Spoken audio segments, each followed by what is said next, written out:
د هلمند ولایت محاکمو د 1401 هجري شمسي کال په جریان کې د 4140 قضیو پر حل او فصل سربیره 4624 بیلابیلې وثیقې هم اجرا کړي دي. د سترې محکمې د قضایي پلټنې عمومي ریاست مسلکي پلټونکو د کندوز ولایت له محاکمو او مرکزي زندان څخه لیدنه وکړه. د فاریاب ولایت محاکمو د 1401 هجري شمسي کال په جریان کې د 4649 قضیو پر حل او فصل سربیره 6921 بیلابیلې وثیقې هم اجرا کړي دي. د مرکزي زون د تمیز اړوند جزای عمومي دیوان د 1401 هجري شمسي کال په جریان کې 1003 قضیو ته رسیدنه کړې ده. د ننګرهار محاکمو د زمري په میاشت کې د 922 دوسیو پر حل او فصل سربیره 413 وثیقې هم اجرا کړي دي.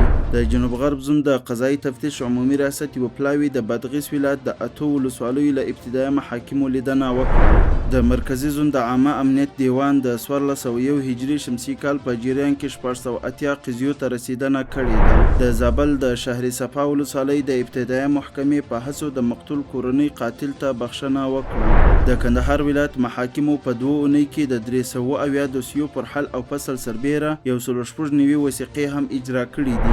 د پکتیا محاکمو په یوه میاشت کې د 340 دوسیو پر حل او فصل سربیره 215 وثیقې هم اجرا کړي دي.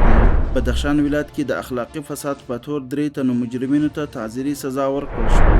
د بامیان ولایت محاکمو په 4 اونۍ کې د 80 قضیو پر حل او فصل سربیره 280 وثایق هم اجرا کړي دي. د لغمان ولایت محاکمو په 2 اونۍ کې د 116 دوسیو پر حل او فصل سربیره 145 بیلابیلې وثیقې هم اجرا کړي دي.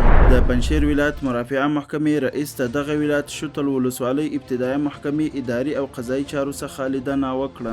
د بادغیس ولایت محاکمو په 4 اونۍ کې د 102 دوسیو پر حل او فصل سربیره 215 وثایق هم اجرا کړي دي. د سمنګان ولایت محاکمو په 2 اونۍ کې د 124 دوسیو پر حل او فصل سربیره 92 وثایق هم اجرا کړي دي.